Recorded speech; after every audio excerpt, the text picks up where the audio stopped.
সুপ্রিয় শিক্ষার্থীরা, এই ভিডিওটিতে থাকছে ষষ্ঠ শ্রেণীর 2023 সনের নতুন বাংলা বইটি থেকে একটি কবিতা, কবি কাজী নজরুল ইসলামের আমি সাগর পাড়ি দেব। কবিতাটি ছাড়াও এই ভিডিওতে থাকছে এই কবিতার অনুশীলনগুলো। কবিতাটি রয়েছে ষষ্ঠ অধ্যায় অর্থাৎ সাহিত্য পড়ি লিখতে শিখি এর প্রথম পরিচ্ছেদ কবিতা পড়ি 1 এই অংশটিতে। শুরুতেই কবি কাজী নজরুল ইসলাম সম্পর্কে বলা হয়েছে, বাংলাদেশের জাতীয় কবি কাজী নজরুল ইসলাম। তিনি সব বয়সের মানুষের জন্য সুন্দর সুন্দর কবিতা লিখেছেন। অল্প বয়স থেকেই তিনি কবিতা ও গান রচনা করতে পারতেন। নিচে কাজী নজরুল ইসলামের একটি কবিতা দেওয়া হলো। কবিতাটি নীরবে পড়ো, পড়ার সময়ে অর্থ বোঝার চেষ্টা করো। এরপর শিক্ষকের নির্দেশ অনুযায়ী সরবে আবৃত্তি করো। আমি সাগর পাড়ি দেব, কাজী নজরুল ইসলাম। আমি সাগর পাড়ি দেব, আমি সওদাগর, সাত সাগরে ভাসবে আমার সপ্ত মধুকর। আমার ঘাটের সওদা নিয়ে যাব সবার ঘাটে, চলবে আমার বেচা কেনা বিশ্বজোড়া হাটে। ময়ূরপঙ্খী বজরা আমার লাল বাউটা তুলে, ঢেউয়ের দোলায় মরাল সম চলবে দুলে দুলে। সিন্ধু আমার বন্ধু হয়ে রতন মানিক তার, আমার তরি বোঝাই করে দেবে উপহার।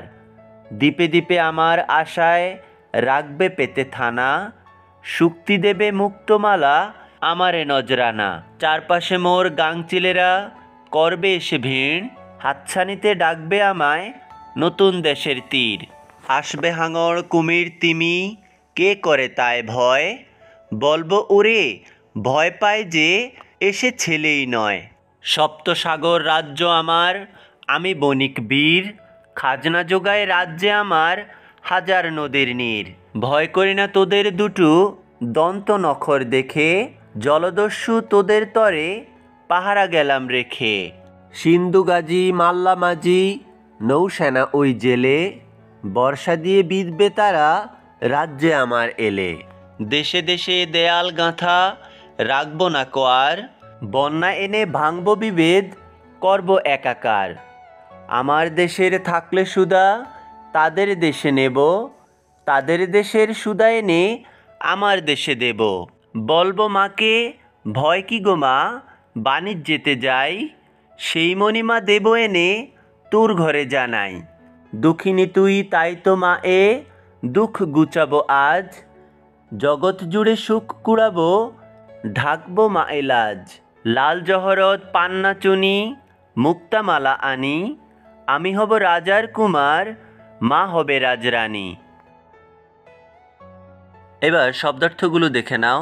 খাজনা শব্দের অর্থ কর, গাংচিল পাখির নাম, চুনি হচ্ছে মূল্যবান পাথর, জলদস্যু হচ্ছে যারা সমুদ্রে ডাকাতি করে, জহরত হচ্ছে মূল্যবান পাথর, তরি অর্থ নৌকা, থানা অর্থ আস্তানা, দন্ত অর্থ দাঁত, নখর অর্থ নখ, নজরানা অর্থ উপহার, নীর শব্দের অর্থ পানি, নৌসেনা হচ্ছে নৌবাহিনীর সদস্য, পাড়ি দেওয়া অর্থ পার হওয়া, পান্না হচ্ছে মূল্যবান পাথর, বণিক অর্থ ব্যবসায়ী, বাণিজ্য অর্থ ব্যবসা, বিভেদ অর্থ পার্থক্য, ময়ূরপঙ্খী বজরা হচ্ছে সামনের দিকে ময়ূরের আকৃতিযুক্ত বড় নৌকা, মরাল অর্থ রাজহাঁস, লাল বাউটা হচ্ছে লাল রঙের পাল, সওদাগর অর্থ বড় ব্যবসায়ী, সপ্ত মধুকর হচ্ছে বাণিজ্য তরীর নাম, সিন্ধু শব্দের অর্থ সাগর, সিন্ধু গাজী অর্থ সাগরের বীর, সুধা হচ্ছে এক ধরনের পানীয়,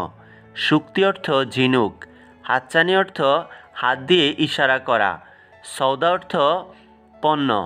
কবিতা বুঝি অংশে বলা হয়েছে, শিক্ষকের নির্দেশ অনুযায়ী তোমরা দলে ভাগ হও। এই কবিতায় কি বলা হয়েছে তা আলোচনা করে বোঝার চেষ্টা করো। কোন দল কেমন বুঝতে পেরেছ তা যাচাই করার জন্য এক দল অপর দলকে প্রশ্ন করবে। এজন্য আগেই দলে আলোচনা করে কাগজে প্রশ্নগুলো লিখে রাখো। প্রশ্নগুলো এভাবে করতে পারো। কে লেখকের বন্ধু হয়ে উপহার দিবে? দুঃখিনী মায়ের দুঃখ সওদাগর কিভাবে গুছাবে? কে রাজা হবে, কেই বা রাজরানী হবে? ইত্যাদি বিভিন্ন ধরনের প্রশ্ন করা যেতে পারে। বুঝে পড়ি অংশে লেখা হয়েছে, আমি সাগর পাড়ি দেব কবিতাটি পড়ে তুমি কি বুঝতে পারলে তা নিচে লেখো। কবিতাটিতে দুঃখিনী মায়ের সন্তান তার মাকে আশ্বাস দিচ্ছে এবং তার স্বপ্নের কথা তুলে ধরছে। তার দুঃখ ঘুচাতে সে সওদাগর হয়ে বিভিন্ন দেশে পাড়ি দিবে এবং বিভিন্ন জায়গা থেকে মণিমুক্তা সংগ্রহ করে এনে তার মায়ের দুঃখ ঘুচাবে এবং তার মাকে সে রাজরানী করে রাখবে।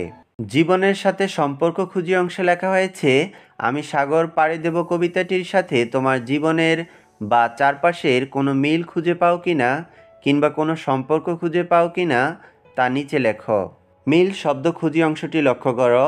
ছড়া কবিতায় এক লাইনের শেষ শব্দের সাথে পরের লাইনের শেষ শব্দের মিল থাকে, যেমন সওদাগর, মধুকর, ঘাটে, হাটে, তুলে, দুলে ইত্যাদি। তোমরাও এভাবে মিল শব্দ তৈরি করতে পারো। নিচে কিছু শব্দ দেওয়া হলো, এগুলোর এক বা একাধিক মিল শব্দ লেখো। যেমন ঘাট শব্দটির মিল শব্দ হচ্ছে বাঁট, কাঠ, মাঠ, পাট ইত্যাদি।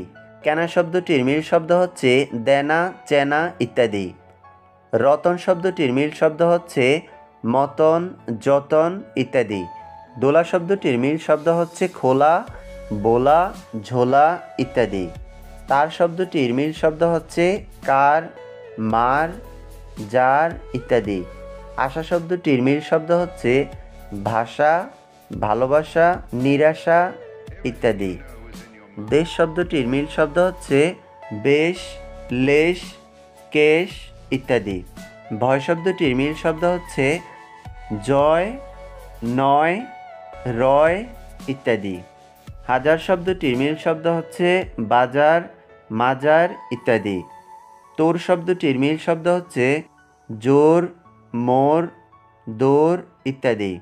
কর্ব শব্দটির মিল শব্দ হচ্ছে গর্ব, মর্ব, লড়ব ইত্যাদি। দেয়াল শব্দটির মিল শব্দ হচ্ছে খেয়াল, শেয়াল ইত্যাদি। এভাবে যে কোনো শব্দের মিল শব্দ তৈরি করা যায়। তোমরা এবার জোড়ায় জোড়ায় মিল শব্দের খেলা খেলতে পারো। একজন উপরের 12টি শব্দের বাইরে যে কোনো একটি শব্দ বলবে, অন্যজন সেটির মিল শব্দ বানাবে। এভাবে তোমরা ছন্দ মিলাতে পারো এবং কবিতা লেখার মাধ্যমে সাহিত্য চর্চা করতে পারো।